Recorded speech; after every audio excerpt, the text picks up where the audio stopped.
دوستان سلام عرض میکنم. خوشحالم از این که بعد از یک وقفه دو سه هفته‌ای مجددا با یه برنامه آموزشی دیگه از سری برنامه‌های آموزشی کانال تعمیرکار خود باشید در خدمت شما عزیزان هستم. دوستان، به لحاظ محتوا شاید برای خیلی از دوستان جای تعجب و سوال باشه که چرا این برنامه مضمونش با برنامه‌های دیگه متفاوت هست. هدف عمده این هستش که خدمتون عرض بکنم و به نوعی القا بکنم که خواستن توانستنه و اینکه شعار من میتوانم تو میتوانی رو در واقع به عینه خدمتون ارائه بکنیم. و همین منظور، همونطوری که قبلا هم خدمتون عرض کردم، برای انجام هر کاری میبایستی ابتدا الفبای اون کار رو فرا بگیرید. ما امروز کارمون این هستش که میخوایم بدنه ساختمان یک خانه باغ رو به وسیله ملات نرمه سیمان سفید و پودر خاک سنگ اندود بکنیم و یه زیبایی نسبتا خاصی به دیواره بنا بدیم. به همین منظور خدمتتون عرض بکنم که الفبای این کار در واقع این هستش که ابزار مورد نیاز مصرفی که شامل ماله هستش، ارزم به حضورتون سطل آب هستش، بعد پودر خاک سنگ هست، ارزم به حضورتون سیمان سفید اگر بخواید بدنه سفید دیده بشه، ولی نه اگر بخواید بدنه توسی دیده بشه با استفاده از سیمان سیاه این امر محقق میشه. همچنین اسفنج فشرده که برای سایش روی ملات کشیده شده ازش استفاده میشه تو امن به همراه آب. حالا به عینه از نزدیک خدمتتون نشون میدم که به چه شکل این قضیه اتفاق میفته.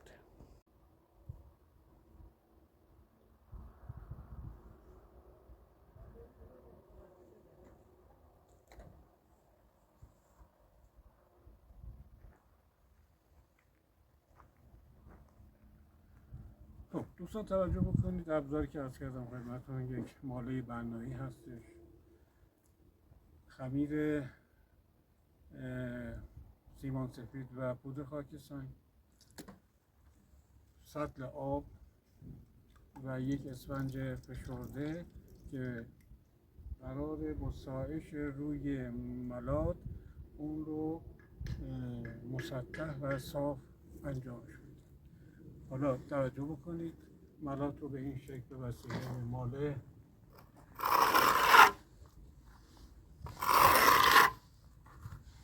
به روی بدنه دیوار میمالیم. سعی میکنیم که این مواد به صورت یک نواخت و تخت انجام بشه.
بسیار خوب. بعد از مالیدن موادمون با استفاده از این اسفنج فشرده‌ای که خدمتتون عرض کردم به آب آغشته میکنید، به آرامی روی سطح می‌لغزونید و سعی میکنید سطح رو بسایید و یک نواخت.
توجه بکنید سطح قدیم و سطح جدید رو میبایستی قدری مربوط‌تر میگذده بشه تا این سطح کور بشه و هم سطح و هم رنگ بشه.